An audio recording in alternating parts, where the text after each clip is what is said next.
আচ্ছা, জীবনে কখনো কোনো মৃত ব্যক্তিকে গোসল করিয়েছেন?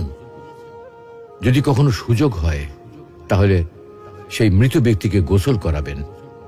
তখন খুব কাছ থেকে দেখবেন মৃত মানুষের দেহটা কতটা অসহায় লাগে, মৃত্যুর পরে মানুষের দেহ কতটা ভয়ের কারণ হয়ে দাঁড়ায়। সুযোগ পেলে রাতে লাশটা পাহারা দেবেন, তখন বুঝতে পারবেন প্রিয় মানুষটার লাশ রাতের বেলায় আপনার কাছে কতটা অদ্ভুত লাগে, কতটা ভয়ের কারণ হয়ে ওঠে, কতটা আতঙ্কের কারণ হয়ে যায়। সুযোগ পেলে মৃত ব্যক্তির শরীরে একটু হাত লাগিয়ে কিছুক্ষণ তার স্পর্শ নেবেন।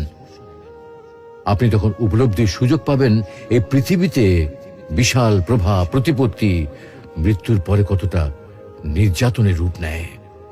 সুযোগ পেলে আপনজনদের লাশ কবরে নামাবেন খুব আগ্রহ নিয়ে। শেষবারের মতো মৃতদেহের মুখটি একবার দেখার চেষ্টা করবেন এবং বারবার উপলব্ধি করার চেষ্টা করবেন এই মৃতদের সাথে অনন্তকালের যাত্রার পথে এটাই আপনার জীবনের শেষ দেখা। সুযোগ পেলে মাঝে মধ্যে কবরস্থানে গিয়ে নীরবে কিছুক্ষণ দাঁড়াবেন। এরপর মনে মনে চিন্তা করবেন জীবনের লাভ ক্ষতির হিসাব। এই মৃত মানুষগুলো এই পৃথিবীতে কি করে গেছেন, কাদের রেখে গেছেন। যাদের রেখে গেছেন তারা কি কখনো এই মৃত মানুষগুলোকে স্মরণ করার জন্য কবরস্থানের